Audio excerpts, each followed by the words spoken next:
نازل د پسردار دو جهان درب کتاب پمینا منا ول قرآن درب کتاب پمینا منا ول قرآن درب کتاب نازل د پسردار دو جهان درب کتاب پمینا منا ول قرآن درب کتاب پمینا منا ول قرآن درب کتاب.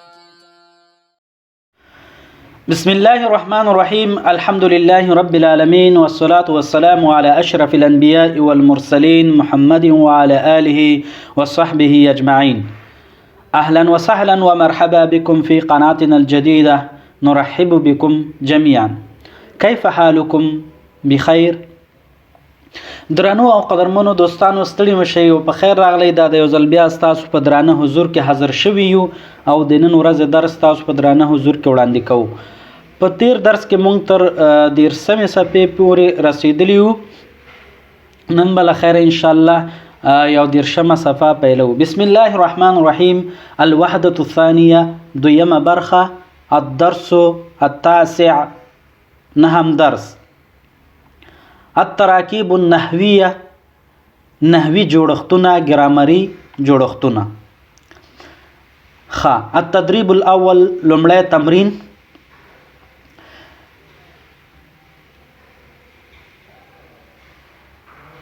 تبادل السؤال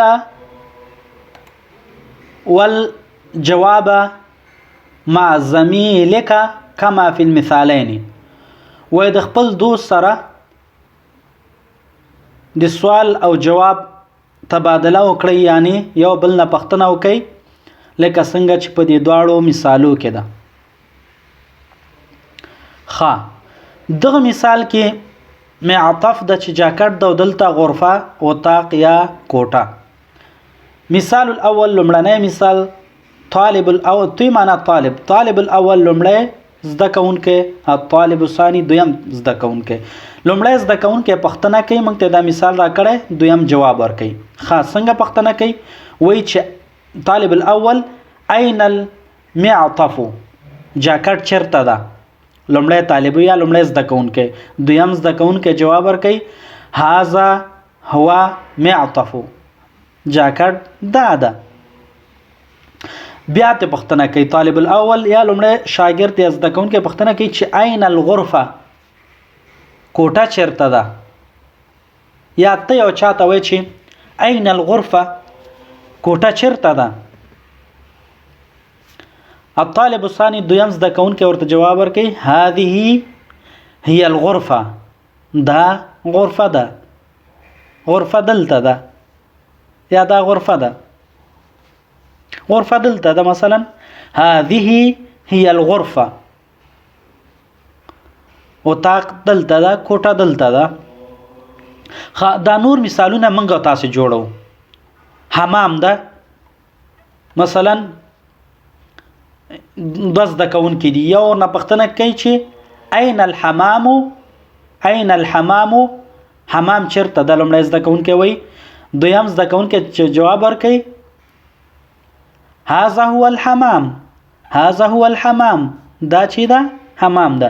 درنو قدرمن دوستان، دلته یو شی ته باید ستاسو فهم وي چې مذکر لپاره هو ضمیر راځي، مؤنث لپاره هي. صحیح. اوس موږ راځو معطف. دا معطف یا جاکټ دا مذکر ده که مؤنث؟ مذکر ده. صحیح. نو دلته هو ورته استعمالول، که دلته ګورئ چې دلته هو ورته استعمال کړی، هو معطف. او که چیرې مؤنث وي کوټه یا غرفه، نو د هغې لپاره هي استعمالو. مثلا غرفه، کوټه مؤنثه ده، صحیح، نو هغې لپاره هي استعمالو، هذه هي الغرفه. نو اوس دلته راځو حمام، ګورو چې آیا دا حمام مذکر ده که مؤنث؟ اسم مذکر او که اسم مؤنث ده، یعنی مذکر نوم ده او که مؤنث نوم ده. دا معلومه خبر ده حمام مذکر ده. نو وایي چې اين الحمام، یو پوښتنه کوي چې حمام چیرې ده؟ ابل جواب ورکوي هذا هو الحمام. هذا، ولې ورته هذه ویلې؟ صحیح. هذا هو الحمام، ولې ورته هي ونه ویلې هذه هي الحمام ځکه هي غلط ده ولې چې هي چې ده د مؤنث لپاره استعمالیږي د مذکر لپاره هو استعمالیږي. بیا دا بل مسجد ته پوښتنه کوي اين المسجد اين المسجد مثلا ته چانه پوښتنه کوي اين المسجد مسجد چرته ده نو هغه به تاسو څنګه جواب درکړي درته به وي هذا هو المسجد هذا هو المسجد مسجد دا ده. مصلى ترازو مصلى مذکر ده که مؤنث ده څنګه پوښتنه کو اين المصلى جانماز چرته ده نو څنګه جواب ورکولای شو وای چې هذه هي المصلى دا مصلى ده دلته مصلى ده. بیا وای چې زوی چرته ده اين الولد اين الابن وبخي اين الابن زوی چرته ده څنګه جواب ورکړي هذا هو ابن هذا هو ابن زوی دلته ده یا زوی دا ده. همداسې دا نور مثالونه تاسو خپل جوړ کړئ ډیر اسانه ده. مثلا د دې مثال ابن زوام چې اين ابن اين الابن جلې چرته ده یا لور چرته ده هغه جواب راکړي هذه هي ابن دا لور ده. بیا وایي چې اين النظاره شمکه چرته دي توي هذه هي النظاره دا شمکه دي اسانه ده ان شاء الله. الوحدة الثانية دویم برخة الدرس التاسع نهم درس التدريب الثاني دویم تمرين تبادل السؤال والجواب مع زميلك كما في المثالين. دا هم مغه شی ده د خپل دوست سره یا د خپل ملګری سره د سوال او جواب تبادله وکوي یعنی سوال جواب وکول که څنګه چې په دغه دواړو مثالو کې دي. موږ ته مثالونه راکړي چې مثال اول ده چې سعید ده دی خور پسې خور پا ده عمل ده یقرأ او دلته قرآن ده. دا مثالونه حل کړي وای چې څنګه حل کړي طالب الاول وای چې اين سعید سعید چیرته ده موږ دلته ګورو سعید چیرته ده سعید خو په غرفه کې ده په کوټه کې ده بیا وی موږ وای چې سعید چې ده فی الغرفه یقرأ القرآن سعید چې ده په کوټه کې دا او قرآن لولي. صحیح. مثال الثاني دویم مثال طالب الاول لمړی زده کوونکی سوال کوي چې اين سعیدة اين سعیدة سعیده چیرته ده جلی. طالب ثاني جواب ورکوي چې سعیده څنګه کوي سعیدة في الغرفة في غرفة تقرأ القرآن سعیده هم په کوټه کې د قرآن کریم لولي همدا اوس لګیا ده اوس لولي. صحیح اسانه. من دا مثال څنګه کو من وی چې اين شریفه شریفه چرته ده جواب به څنګه شریفه فی البيت شریفه په کور کې ده. بیا څنګه چې شریفه په کور کې ده تتوضا هغه او داس کوي په کور کې او داس کې ګورل ته خدا مثال څنګه جوړو اين شریف شریف چیرته ده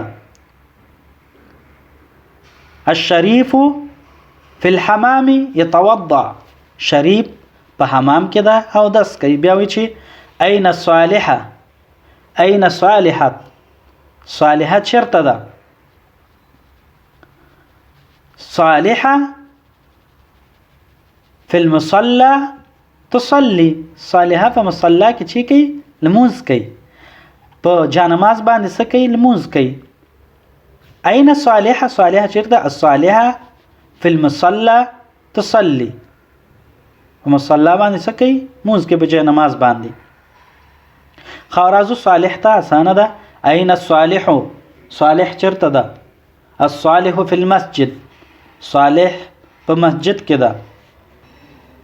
يصلي الصلاة یصلی مثلا مونځ کوي اسانه ده ډیر. الوحدة الثانیه دویمه برخه الدرس التاسع اتم درس التدریب الثالث دریم تمرین تبادل السؤال والجواب مع زميلك كما في المثال. وای د خپل دوست سره یو بل نه تبادله د سوالونه وکوي لکه څنګه چې په مثال کې د مثال کې مونږه سلرو دلته والد ده عدنان مهندس مونږ پښتنه کو چې من هاذا دا څوک ده طالب الاول وی ابل جواب ورکې هاذا والدی عدنان دا زما پلار ده چې عدنان نومیږي هو مهندس هغه څه ده انجینر ده. خمن دا جمله جوړو دا مثلا تمرین حل څنګه وایو من هاذا دا چانه پښتنه کو چې دا څوک ده هغه وی هاذا صدیقي علي دا زما ملګری علي ده هو معلم هغه څه ده استاد د ښوونکی ده ډیر اسانه ده. بیا وی چې من هاذا دا څوک ده بیا ورته وی چې هاذا اخي صالح دا زما صالح ورور ده هو طالب هغه زده کوونکی ده وبخي دا څنګه حالو من هاذا دا څوک ده هغه جواب ورکړي هاذا جدي دا زما نیکه ده سالم چې سالم نومیږي هو طبيب دا ډاکټر ده. نو دا اسانه ده ان شاء الله دا تمرین تاسو خپل حل کړئ. نازل د پسردار دو جهان درب کتاب پمینا مینا ول قرآن درب کتاب پمینا مینا ول قرآن درب کتاب نازل د پسردار دو جهان درب کتاب پمینا مینا ول قرآن درب کتاب پمینا مینا ول